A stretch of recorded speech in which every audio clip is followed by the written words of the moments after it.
When the United States and Israel struck Iran on 28 February 2026, they were bombing a country that has been continuously inhabited since the Stone Age, through the Copper Age, Bronze Age, Iron Age, through Elam, through Persia, right to the Islamic Golden Age, all the way to the present.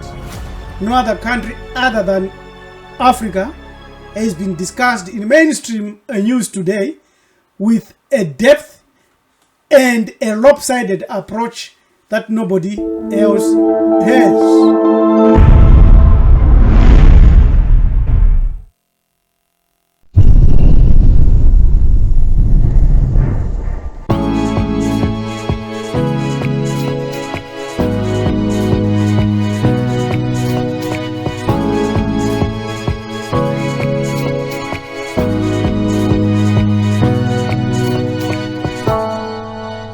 Before we talk about the missiles and the nuclear deals, we want to highlight that this land that has been bombed and that is being bombed today originally was inhabited by melanin-dominant human beings, Bantus, Africans. We are showing you here some of the artifacts, images, and the signatures that they left behind. So Netanyahu and Trump, as they bomb this country, they must realize that at the time these civilizations existed, their race was not yet on the earth. You look at the relief from Hamid showing the Persian king Artaxerxes III, Orcus, and many of these images that are shown, and you can go to Iranian museum and you find these melanin-dominant human beings represented there. Even their descendants, some of them are still there in the Iranian Marines. These are two Iranian women's, and these are other Iranian males. Of course, today they are following a religion that colonized and enslaved a lot of us. These are black Persians, the descendants of the original Elamites, Gutians, and the Persians. It is very important that we realize that when the United States and Israel continue raining down bombs on Iran, with over 35 now for almost 39 the war days, is still going. So why didn't you build to survive it? They are hoped for 7 or 4 days of decapitation and governmental change in Iran, Iran is still standing, still firing. The Strait of Hormuz is still blocked. Oil prices and the gas are going through the roof. And the whole world is scrambling for a solution and hoping that this war comes to an end. What can Africa learn from the Iran war before it's too late for us? This is the question that has not been asked. Because many of us think that this war is in the Middle East and has nothing to do in with June Lagos, 2025, Nairobi, Israel struck Johannesburg, Iranian nuclear Kinshasa, sites in Harare, what was supposed to be a one-time Maputo, warning. Lusaka, Blantyre, and many, many other places. That is a dangerous way to analyze it. Stay with me, because this is going to change how you see geopolitics forever. Let me give you the quick and clean breakdown of what happened, or what we assume happened. On the other hand, we really know that Donald Trump campaigned on the promise that he will not cause any war. In 2024, Trump says there will be no war under him. But come 2 years down the line, 2026, Trump orders strikes on Iran and is on a rampage to destroy Iran. We also know that at this present moment, there is also what is known as the Epstein files. These are files that show some form of behavior that is very, very outwardly. And about 80% of Americans think that this war that Donald Trump started was due to his intention to divert the attention from the Epstein files. Now, we know that for years the United States and Iran was building toward a nuclear had this cold war behavior and the threats and sanctions against each other. And we also know that Israel has this desire of peace and expanding the borders of Israel from the river Nile to the river Euphrates. And only Iran at the moment is the one that was standing against this. So in June 2025, Israel struck Iranian nuclear sites in what was supposed to be a one-time warning. On February 27, 2026, Trump declared he was done talking. The next morning, Operation Epic Fury was unleashed. Nearly 900 coordinates were struck by Israel and the United States in Iran simultaneously.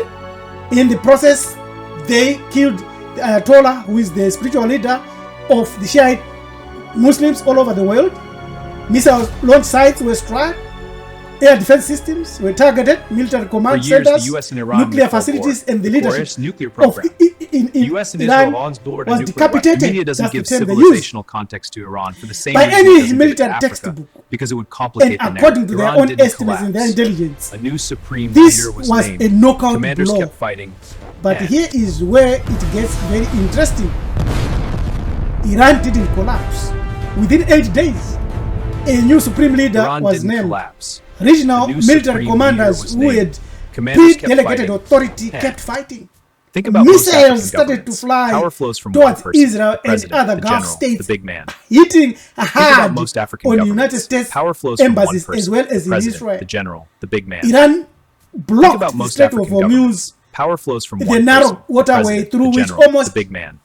30% Think about most African governments. of the world's Power global flows from oil one person, passes, the president, and the the general, global the big market man. spiral is already under the way. 39 days in, with over 3,500 Iranians dead, including more than 1,600 small little kids, innocent kids, being killed, the war is still raging on. Why didn't the decapitation work? Because Iran was never built to collapse under a decapitation. And Africa has to learn this as lesson number 1. What it means, therefore, is that your state structure should survive you. Don't confuse politics with big man politics. And don't allow yourself to think that you are bigger than any state. Africa must unite and become one. Look at what we have seen.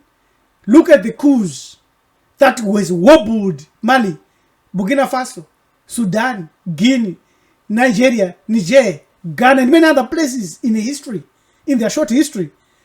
Once a leader has been removed, years of instability follow, economic stability, and civil wars. Iran was designed differently. Think on about purpose. most African governments. After the 1971 Power flows revolution, from one person, the president, the they general, saw the that big man. what happened in Iraq when Saddam fell, the entire state evaporated overnight. They built overlapping distributed power. Religious councils, revolutionary guards, regional commanders, the Basij militia, all with independent authority to continue operating even if a leader or Tehran collapses. That is why the killing of the supreme leader didn't end the war or collapse Iran. The system was bigger than any one man. Africa's lessons here is not to build armies only. It is to build institutions, real institutions, independent judiciaries, functional bureaucracies, devolved governance, provisional as well as professional militaries, which are loyal to Africa, not to individuals. A state where power is genuinely distributed is a state that survives any Discover shock, the whether that Afro-cosmic shock truth is that foreign, destroys the God whether that lies shock of is a coup colonization and attempt biological or an predation. economic crisis. It will mean that nothing will dissolve or destroy the state. Lesson number 2 is that wealth without power is a curse. The United States and Israel didn't just bomb Iran's military sites. They bombed Kag Island, Iran's oil export terminal. They struck South Pars, which is one of the largest natural gas fields. They targeted petrochemical plants, energy plants, When the US universities, and Israel struck laboratories, Iran on February hospitals. 28th, They this conflict targeted everything. continuously By inhabited now, since the Stone Iran Age. should have been on its knees. But its people are resilient. Its goals are clear because they are saving their nation. They survived. So if you destroy a country's economic lifeline, you don't just weaken its military, you break its will. But this has failed. Now, look at Africa. It is a continent that holds 60% of the world's arable land, but imports food. 30% of global mineral reserves, the largest deposit of cobalt, lithium, and uranium on the earth. Uranium on the earth. We should have nuclear power plants all over Africa. Massive oil and gas reserves, right from Ghana, Nigeria, across Uganda to Mozambique. And the hard truth is this: most of all this wealth is today owned by the Chinese and other foreign entities. We are subservient then to these people. We are the poorest people, but we have the richest continent. This is not a coincidence, because resources without power looks like nothing. Africa must move urgently toward value addition, local processing, and resource sovereignty. Not just ownership on paper, real control like Iran. But Iran spent years and decades and billions of dollars building proxy forces across its enemies. Hezbollah in Lebanon, Hamas in Gaza, and Houthis in Yemen. On one hand, Africa looks to foreign military dependence. France had bases across the Sahel for decades. The United States has bases in Djibouti, Niger, and elsewhere. This project foreign power, not African power. The Wagner group that came into Africa, that's proof of foreign power, not our own African power. Every foreign military presence in Africa, so it represents a decision-making process outside of Africa for the interest of either Washington, Paris, Moscow, London, Beijing, not Bamako or Harare. Africa must build genuine regional security capacity, devolved from political bias, just to protect Africa and Africans, whereby any attack on a single African country unleashes us all against the enemy. So Africa needs itself, because the whole world is coming to Africa to pinch, to steal, to destroy, and to pinch. So African Union is just toothless. The non-alignment of Africa and fence-sitting is not strategic optionality. Lesson number 4, which might be very, very critical and important, is that Africa must build one military alliance better than NATO, an alliance where an attack on one African country is an attack on us all. I've said that initially. So Iran spent years in one aspect, manufacturing of smart, powerful projectiles, missiles, and drones. Africa must also, without failure, move in that direction.